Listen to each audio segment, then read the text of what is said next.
Today, I'm going to talk about the 3 most common mistakes I see amateurs make in pool. Knowing what mistakes you're making and what to do instead is a great way to improve quickly, but it can be difficult to diagnose your own game.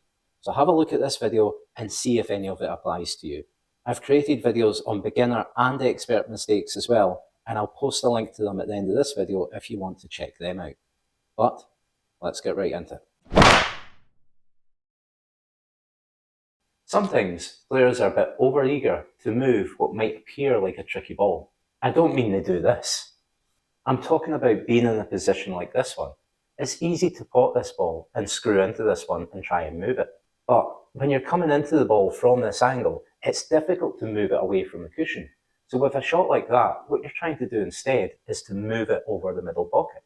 However, if you hit it too hard or too soft, you could be making it more difficult. Instead, look at what's around you. You could quite easily pot this one and leave yourself an angle on the ball in the middle pocket to then play on it.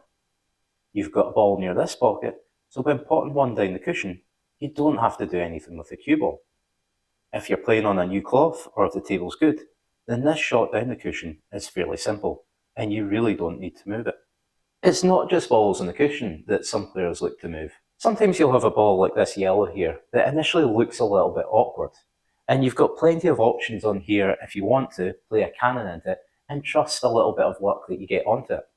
But the best players in the world try and remove all elements of luck or chance when they come to the table. If we look closely, the yellow ball actually pops in that middle pocket. There's not much room behind it, but we do have options for trying to get into this position to get on it. And our opponent's ball can make the positional shot a bit easier as we can use that ball to hold the cue ball. So just take a moment before moving a ball and check to see if there isn't a better option first. If you want to move up a level, then every time you come to the table, you should be planning out your full visit. That might just be one shot if you're planning a snooker or a safety.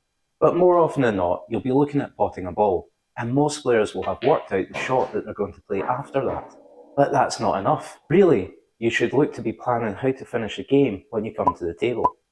At most, that means planning 8 shots, but it's usually less than this. This will really help work out the best possible route for winning a game. It's actually a really great skill to be able to work out the easiest method for finishing each game. You'll probably notice that really good players will take the most amount of time on their first shot.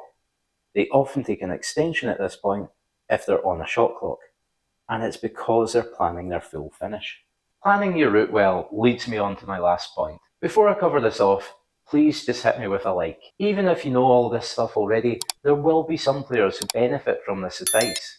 And by hitting that like button, you're encouraging YouTube to promote it to more of these people. So what do I mean by an awkward finish? Well, let's look at this example again that we covered off in the moving balls section of the video.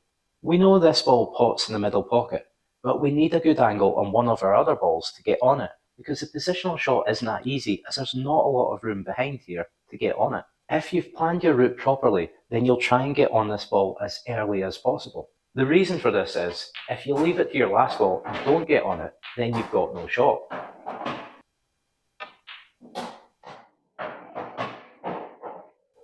Trying to get on it early in the frame means if you don't manage it, you should have other options and you may get another go at it.